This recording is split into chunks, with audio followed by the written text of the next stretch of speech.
So this morning, we're going to be in the book of James, chapter 3. This is one of kind of the classic passages in the Bible about our speech. And James gives us some teaching today that is pretty simple to understand, but very difficult to live out. And we're going to be looking at how we can do that better and better in our own lives. You know what?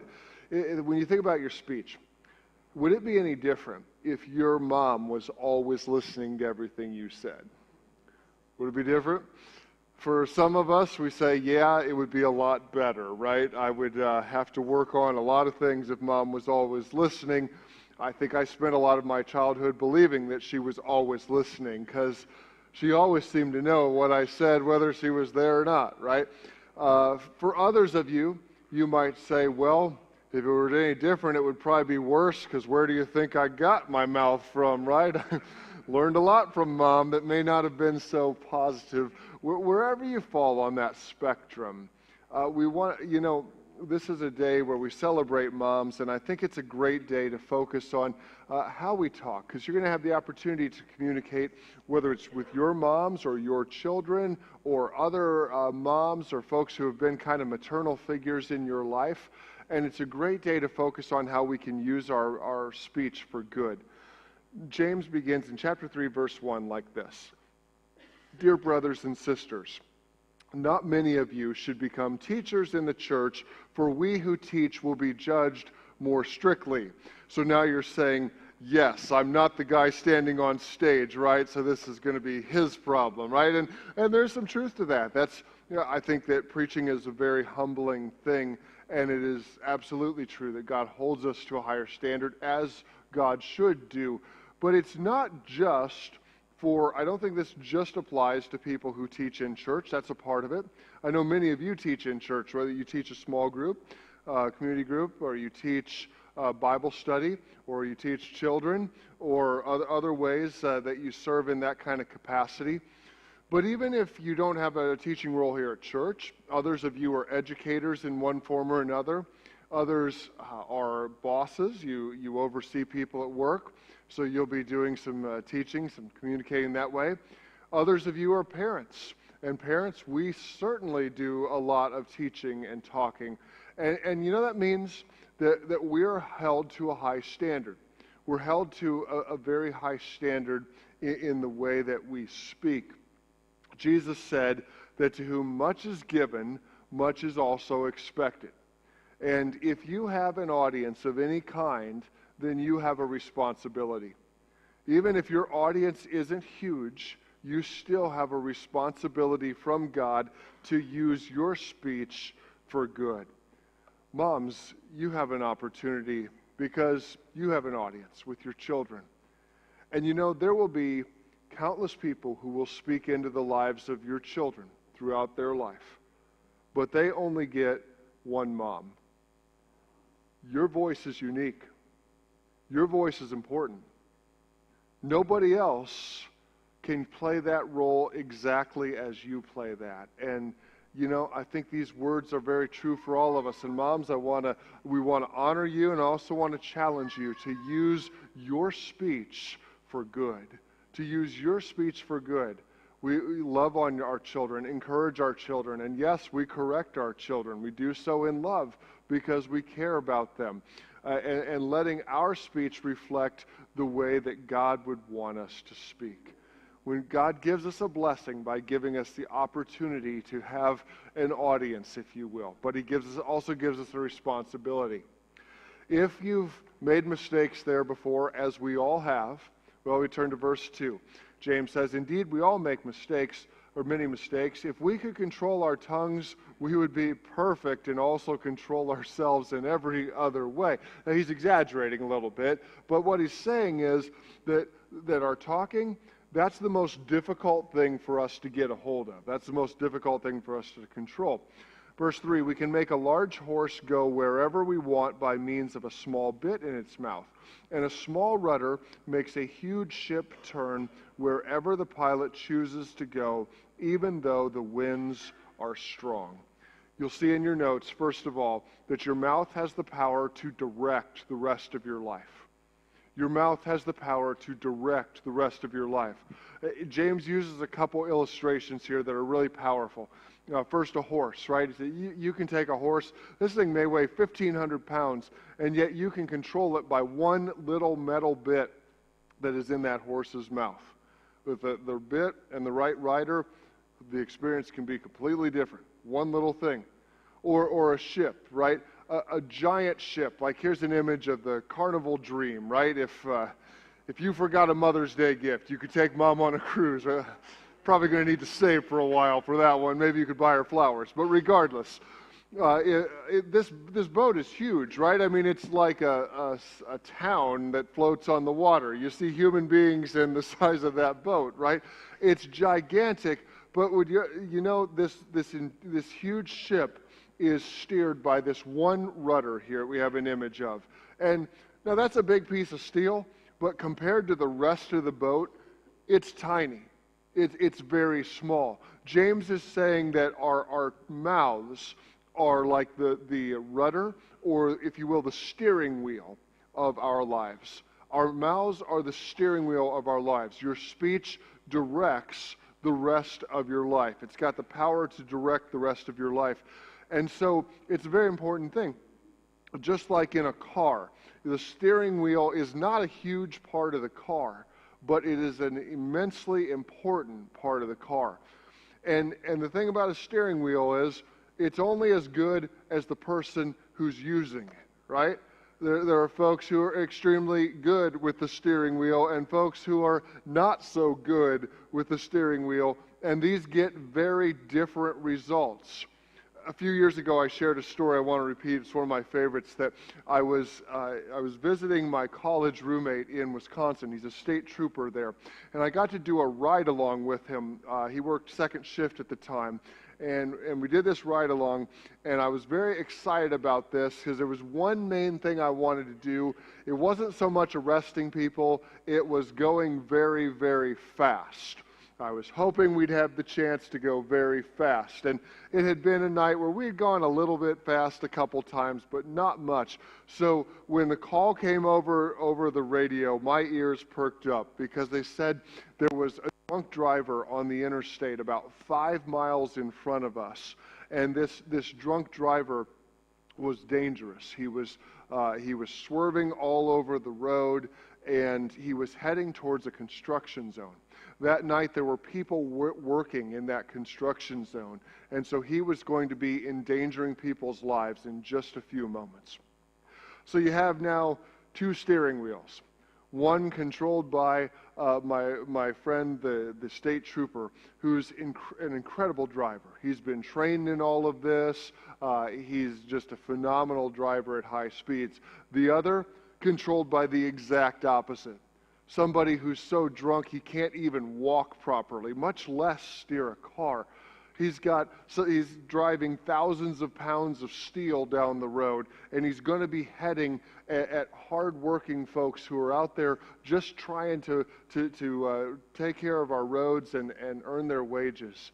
And their lives unknowingly are going to be in danger very soon.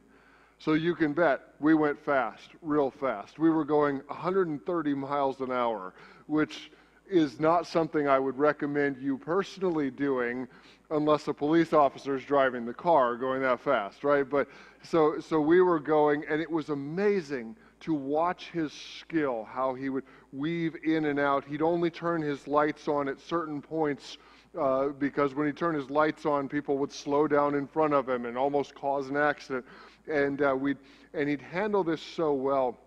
And I remember we got right there to that construction zone, and we were at that point on the left shoulder of the road, passing people very fast, and we could see him up ahead on the right shoulder, and he was just running over cone after cone after cone. He was just obviously incoherent of what he was doing.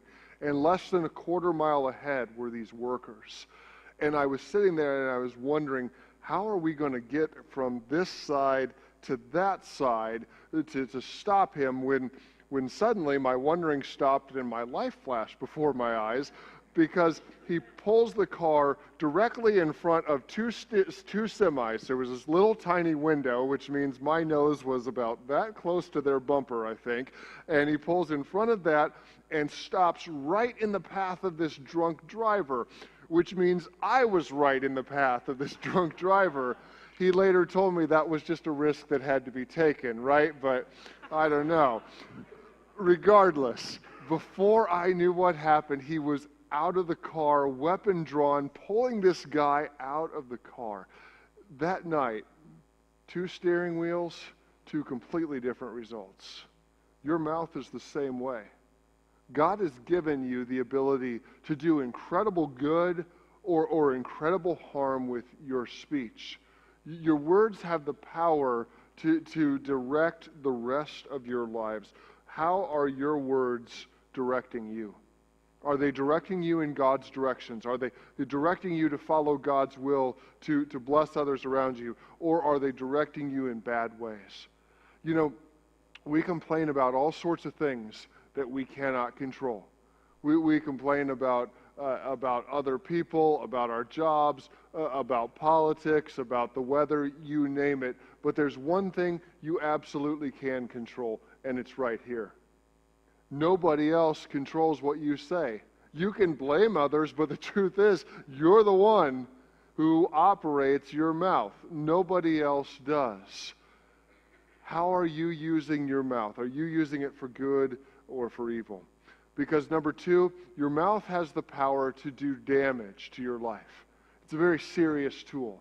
Your mouth has the power to do damage to your life. Just like that steering wheel has the ability, if you drive the car improperly, it could hurt or it could kill others. Your mouth can do much damage. Verse 5, in the same way, the tongue is a very small thing that makes grand speeches, but a tiny spark can set a forest on fire. And among all the parts of the body, the tongue is a flame of fire. It is a whole world of wickedness, corrupting your entire body. It can set your whole life on fire, for it is set on fire by hell itself. Wow. James is pretty intense about this. He's saying that our tongues can be extremely dangerous. And I love this image of a fire. It says it's like our mouths can be set on fire by hell, and thus we can spread that all around.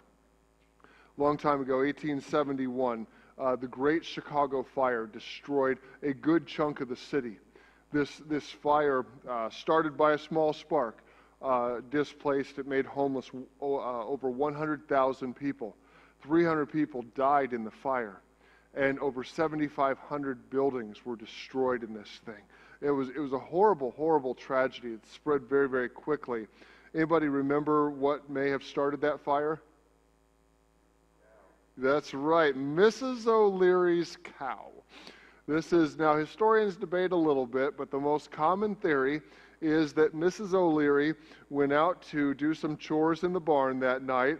She had her lantern with her so that she could see. She set the lantern down, and her cow kicked the lantern over into a haystack, which very quickly caught on fire, which very quickly caught her barn on fire, and then the infamous winds of Chicago blew the fire all around the city, and it was out of control before anybody could get a hold of this thing.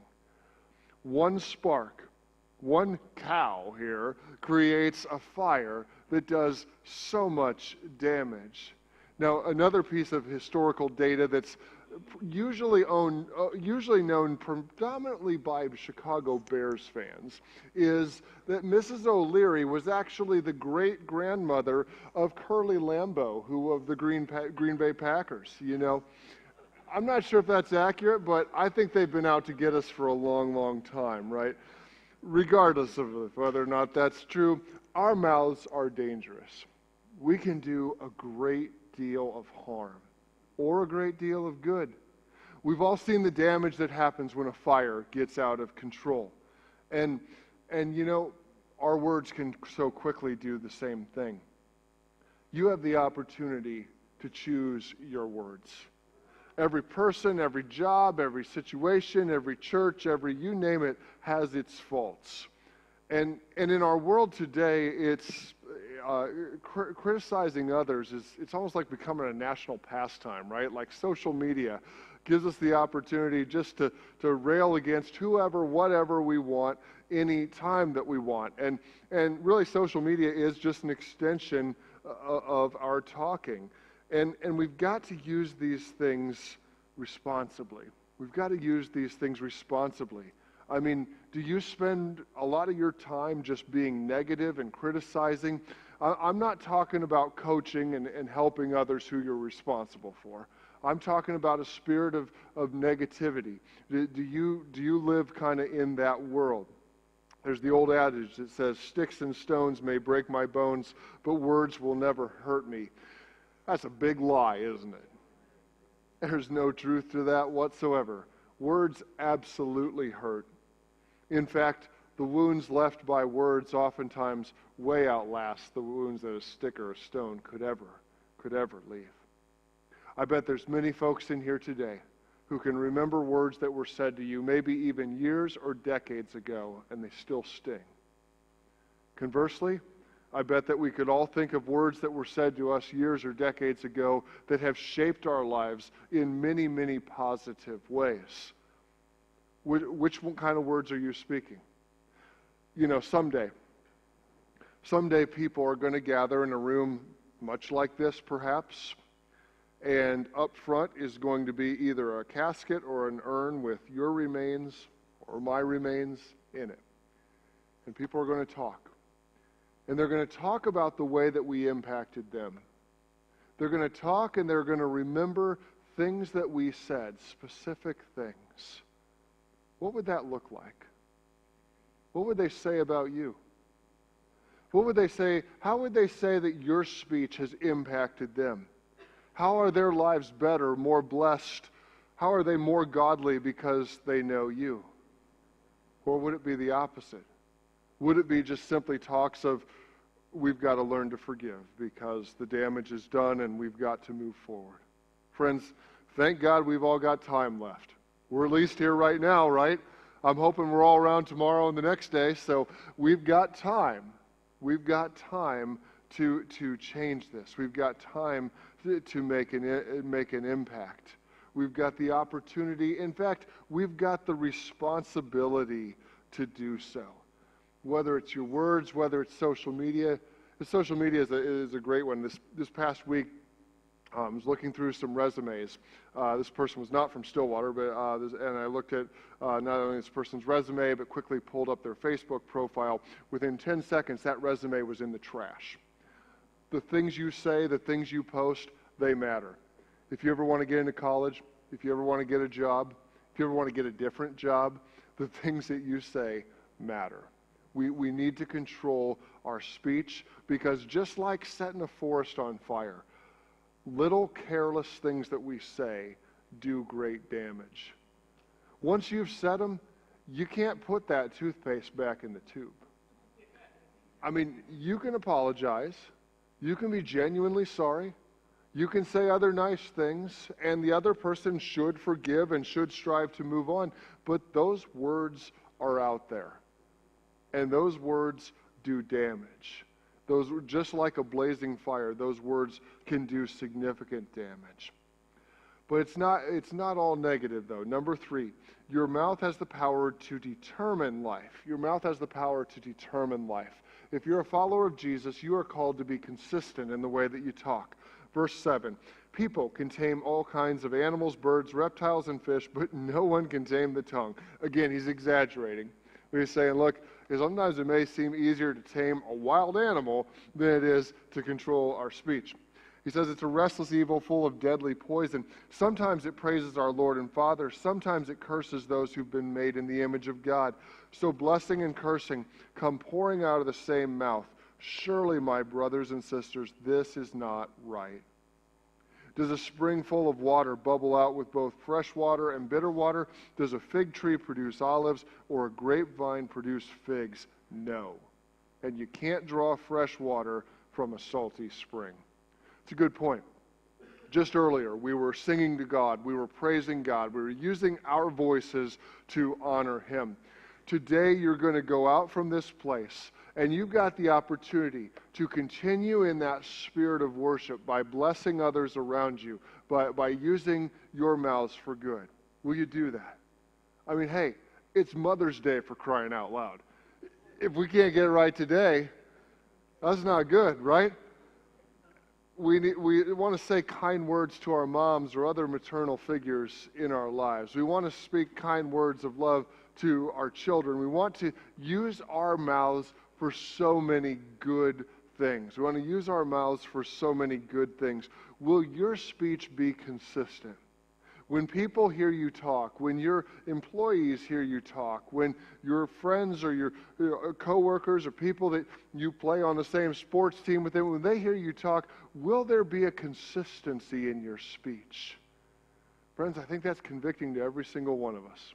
I know it's convicting to me. Will our speech be consistent? Because that's what God calls us to do. Because remember, we speak out of the abundance of our heart. And He says you can't have bitter water and fresh water out of the same spring. In 1866, there's a man named Alfred Nobel, and he made this incredible invention. He invented dynamite. And dynamite was such a useful thing because now we could build roads where we couldn't make roads before, or we could make bridges where we couldn't before, or where it would have been immensely difficult. We were able to clear debris out of the way, or to blow up rocks so that we could make roads and passageways. And it was one of those inventions that really opens up such a new world of possibility to human beings. However, not long after Alfred's invention began to become popular, he was troubled to know that his invention was being used in ways that he had hoped it would not. People were not only blowing up rocks with it, they were blowing up other human beings. They were using dynamite as a weapon, and of course, a very effective weapon. And he was troubled by this, because of course, once you invent something, you can't take it back, and you can't really control what people do with it.